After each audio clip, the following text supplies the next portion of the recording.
Hola, Taish. Sure. How's that? Good sharp, my brother. Hey, man. sharp, Yeah, man. Thanks for joining us and for you too, man.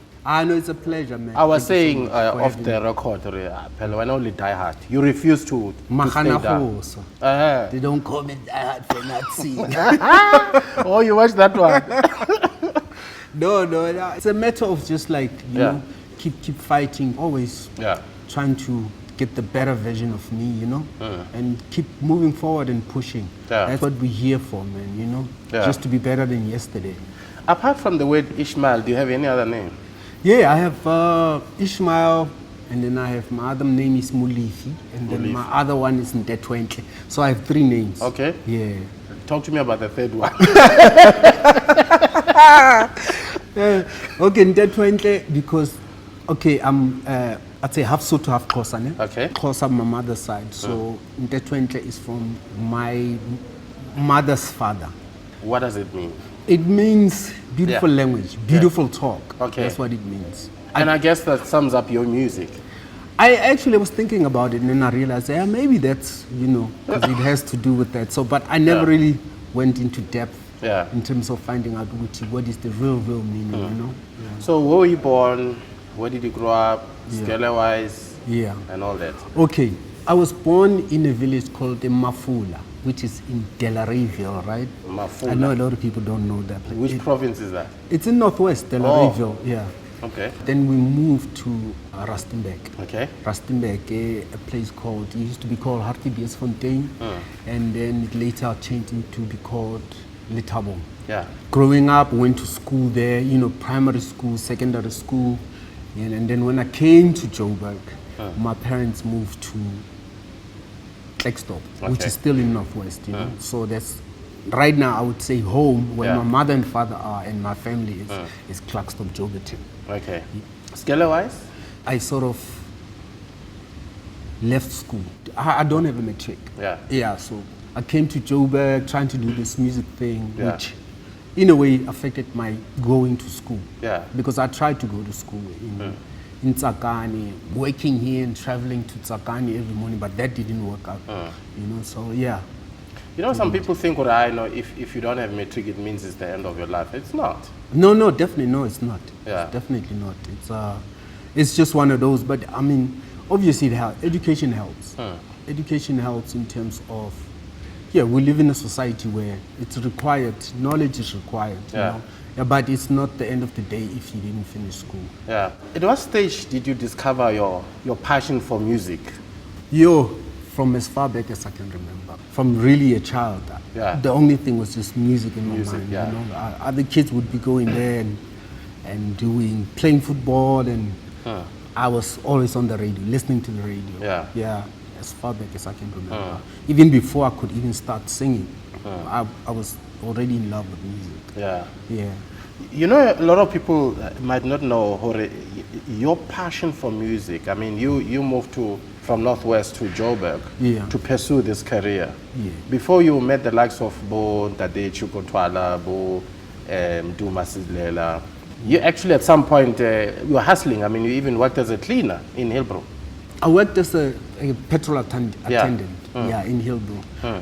And also I worked as I don't know what you call the people that flip the burgers. Oh, yeah. Yeah, the bagger. I'll just call them flip beggars. Yeah, the chips and not far from here. Yeah, so those were the type of jobs I did when I came to Joburg.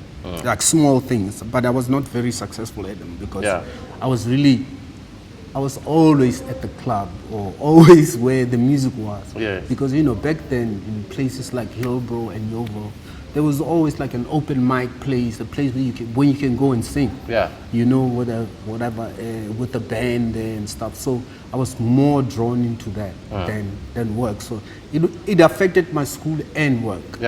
Because you're at the club singing there, and then you have to make it in the morning. Sometimes it's impossible. So how did your breakthrough come about? I mean, who did you meet? Who believed in you? Who actually pulled you out there and said, man, let this guy shine? It started when I actually started working with Prachiko Twala. Yeah, because back then I used to be a backup singer for Chico Twala. So I think that introduced me to the industry. Yeah. You know, I mean, it was nothing big, but it really, at least 1 foot in and stuff. But then where I was like really like, and then people started noticing me when I joined Prophets of the City from Cape Town. You know, because there we started touring, we started just being on TV, we started doing things, you know, so the visibility was there. You know, people were kind of noticing, oh, okay, who's this kid, you know? Even though I was a dancer back then, you know, in the group, but yeah, people kind of like took note. Yeah. And then, but the big one was when Scheme started. The Scheme, they did Vava's J. Nice. Yeah, that really put us in the map. And people will start, oh, okay, there's something there. Yeah, you know. Who else have you worked with? I mean, the people that I worked with from the beginning that I really appreciate, that have so much to do with what's happening with me today. I worked with Nduma Silela. I worked with Mandla Speaker. They had a band called MM Deluxe. So we used to go around townships performing. I was just a lead singer in the band and stuff like that. I worked with those people, and those are the people that really, like, you know, made me just get familiar with the music industry and stuff. Even with, you know, some studio sessions and stuff like that.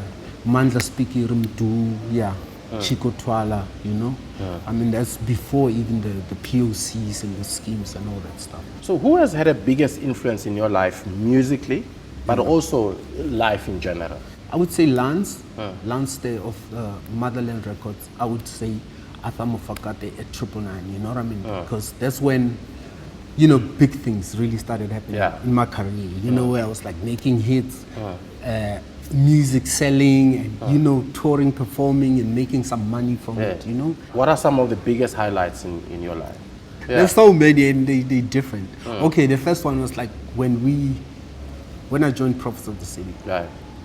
It was weird because I joined Prophets of the City, and 2 weeks after, like from nothing happening to actually going and touring, going to Europe and just performing all over Europe, you know. And what are some of the countries you traveled in? We did almost everything. Copenhagen, Denmark, France, Germany, Amsterdam, London, Sweden, and just like everywhere pretty much in Europe, you know. At a very young age, that was like a highlight, and even getting to perform with some of the biggest stars back then, Boma Fuji's, you know, Boma Lauryn Hill, Boma, you know, Boma James Brown, people like that, you know. That was like, wow. But back then, for me, it was like, it was, I wouldn't say it was not a big thing, but I didn't see what was happening. It was like, it happened so quickly that it was like, okay. And then later on, I started realizing, wow, those were big things happening back then, you know. But I mean, obviously back then you couldn't see, because I was just like in the spare of the moment type vibe, just enjoying, just loving the music, and just being in all those countries and just being happy that I'm on stage, pretty much. You know? I mean, that has always been your passion. Yeah, you know.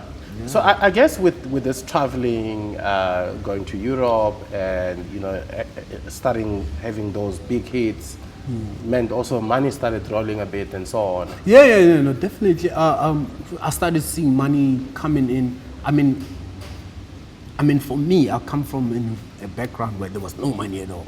You know, I come from family, no money, nothing. You know what I mean? To actually be like, being able to make money from music, you know, during those times, it was like amazing. It was like a blessing, you know. Of course, money started coming in, started affording things, you know, being able to rent out a flat and, you know, stay there, buy a kanyana, things like that, even send money back home and things like that, helping people, you know. If you were to give advice to your younger self now, financially, what would you say? Yo. I would be like, you start with yo. I would be like, yo, Donna, sit down. Get a glass of water. You know, let me school you. This money thing is not a joke, bro. Save your money, you know, and when money comes, say that money is not always gonna come the way you think it is. Because you know, when money comes in the music industry, obviously, when money comes, I mean, it comes. You feel like it's gonna be there forever. You feel like it's gonna keep coming. You know what I mean? And if you don't have a good head or good advice, it's gonna come and it's gonna go. You know what I mean? Yeah. No, definitely. I would say, save your money. Don't play with money. You know, invest.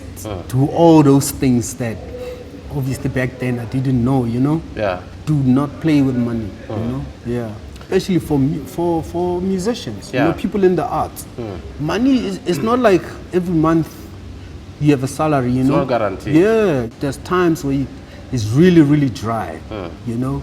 And then there's times when it comes, it's like a bulk. And then there's times where there's nothing, you know. So it really takes a skill. I think, for people in the arts, man, we need a school of just money management, you know.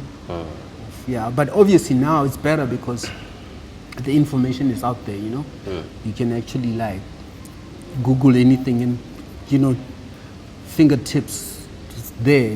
Information is more than it used to be before, you know? Yeah. Look, the good news about you is that, look, you've been quite open about some of your darkest moments, some of your lowest points in life, like when you hit rock bottom because of drugs and all that. How did that start in the first place? I think it always boils down to not having a good head about things, you know what I mean? And all the money just coming in like rough, you know? Like from having no money and just money coming in like in bulks, you know, where you really don't know what to do with it, and just the lifestyle choices. And you know how certain things, they'll creep up on you. It's not like, they like, 1 minute you're having a good time, you know, on top of the world, and the next you're hooked. How much were you spending per weekend on drugs at the time when you hit that snap? Honestly, I don't know. I don't know how much, but because most of the time when you're in that space, it's not really like you're always the one that's spending, you know? You're with people. People are chipping in and stuff like that. So it's like, it's like going to a bar and like having a drink, you know? And today somebody's gonna buy and the next round is you there. So it's that kind of situations, but definitely like a lot of money without realizing was spent. Was wasted, I would say. Before you came out of it, was it really affecting your money? When you have money, you don't really see that. You know, because when you have money, you're spending it. And it's there, it's coming, you know. But I only realized when the money started drying up that, okay, you know, if some of the choices that I made, I wouldn't have spent this much. I wouldn't have, you know what I mean? I wouldn't have, you know, certain things take your money away from you, unnecessary things. Like, you know, like, substance abuse and stuff like that. So the rehabilitation process, I mean, how did that come about? I would say, from my experience, anything you don't want to stop, you're not going to stop. I don't care who says what to you, and I don't care what kind of help you can get. You can go to all the rehabs in the world.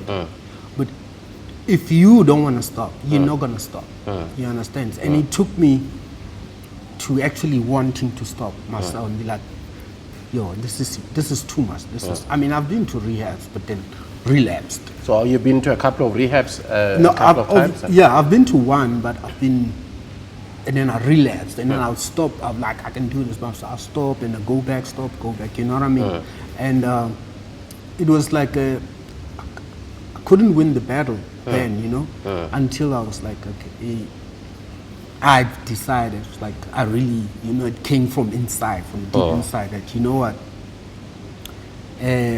for my health and for just the right way of living, I need to stop. This is not my thing. You know, this is definitely not for me, you know, because obviously I couldn't control it. I couldn't function proper, you know, under those circumstances. It was messing up more than actually like doing anything good for me. You know, either I had to lose everything or stop You know what I mean? And I chose to stop. And for me, it was like, I think the best decision I've made. You know? And I thank God that He gave me that power, that strength to actually be like, nah. Do you think that might have affected your career in music? No, it affects everything. Yeah. Definitely it affects everything. It affects not just my career, it affects my relationships, it affects my family.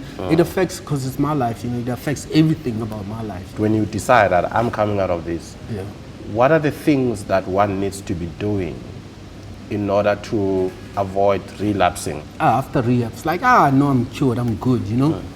I mean, obviously they give you rules there, like, you know, you have to avoid people, places and things that people, places and things that would draw you back into it or remind you into it, into those kind of vibes. But I ignored those things. I was like, it's nothing, I can do this, you know. But then before you know it, you're back in it, you know. So it's like a back and forth situation that, and back and forth. When you come back, it's worse than before, you know. You know. But it really changed when I started kind of like praying, really, like, because even in here they tell you, they're like, yo, you have to believe in something, a higher power. You know, talk to your higher power, you know, because it's almost as if you can't do it on your own. You can't be trying to, for an example, quit alcohol, but you're at the club every day.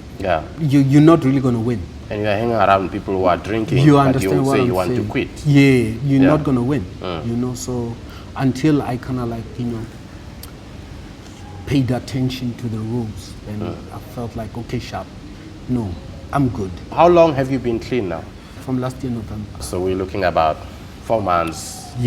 Or so. And for me, I know for 4 months to somebody like, wow, that's nothing. But I mean, but for you, it's a victory. It's a big thing, because I mean, back then I couldn't last for a week. Do you know what I mean? So for me, it's a big thing. But for how long have you been stuck in that challenge? I would say I've been, you can say in 10 years, but this time is definitely a real thing. You know what I mean? I'm happy for you that at least you're seeing progress. So focusing on the business side of things, I mean, I believe you have a music studio? I have a recording home studio, I would say, What is your vision to get yourself back to where you want to be? Well, pretty much what's happening right now is I'm more focused in, you know, dropping music. And also I'm planning on just helping other upcoming artists, you know, recording them and just doing musical things. But look, I know you, when you do your thing, you do your thing. I have some stuff that is gonna drop that is sick, that's insane, and I work with Motherlands Records. So definitely we have something brewing, beautiful, and there's also a Josie project that might happen. So like a few good things that are on the pipeline. You know, that's what I love about it, you know, and what you're saying, that as much as there is the other side that you're coming out of and you've come out of, you are aiming at something. You've got something to aim at. And in doing so, I mean, that's the force you are looking for, to encourage you, to drive you to move forward. Yes, definitely. I feel like if I didn't have anything to do, it would make it a bit hard for me, you know. Now, like, I mean, obviously, it's things that I've always been wanting to do, that I've been doing, but just because of the situation where I was, it was really hindering just the progress and the, you know, and everything, and the focus. You know, it was just like, it was really affecting the focus. But now I'm still doing the same things, but clear focus, you know, clear goals, and just like, and just responsibility, you know, and then those things I wanted to do, I can do them better this time, you know, because there's no obstruction or any disturbance. You know what I mean? I'm taking that energy I was using for bad, I'm pouring it into, you know what I mean, into a positive thing, into something that can give me life and give me prosperity, you know? So I'm really, I'm happy, I'm looking forward. I feel good inside. I'm like, So where do you see yourself over the next 5 to 10 years? Besides killing the airwaves and just I'm a type of person that obviously I'm always going to be in the music, whether behind or in the front, you know. But I see great things. I see a person that that's going to be having, you know, owning properties, whether it be a flat nyana kumabuning or whatever. You know, I'm going that direction. Yeah. You know, yeah, because I think the even though I'm a late bloomer, but the information that I have now, I think can give me life, you know, and can bring me prosperity. Yeah. Yeah. So, financially speaking, what are you going to do differently? I mean, obviously, there's going to be more information coming, more knowledge coming, and wisdom. But what I'm seeing right now is just me getting into the whole property vibe, you know? Even if it's just like getting a small mkuku and small place and building up to it, whether getting a flat or buying it, you know? Small, go forward, save some money, invest in good things, in things that can help in the future. Yeah. Yeah. So what support system do you have? My support systems really has been the people that I work with, my Motherland Records, you know. They've been very supportive, and they also played a big role in me, you know, being clean. Yeah. Because there's so many things that they are at stake now. Yeah. You know what I mean? I believe I'm a very talented artist and producer, and you know, that was really hindering my progress. And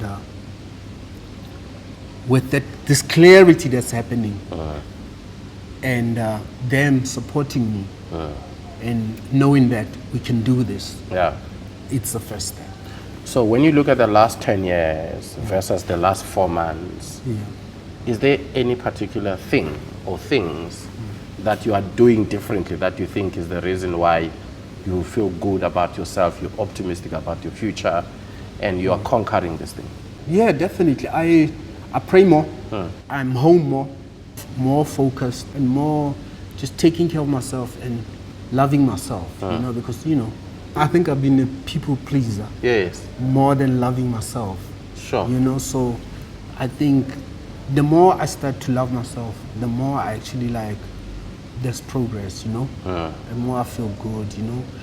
Obviously, without being selfish, but loving myself. You know, I think I see a lot of good results, you know? With everything, really, with my health, with just life, because it's not just one thing. It affects the whole entire thing. You know, looking at you, one wouldn't say you're actually 51 thereabout. Oh, yeah? Yeah. I know, I guess it's a whole blessing thing, but obviously I don't see myself. I take it as a compliment. Thank you. Yeah.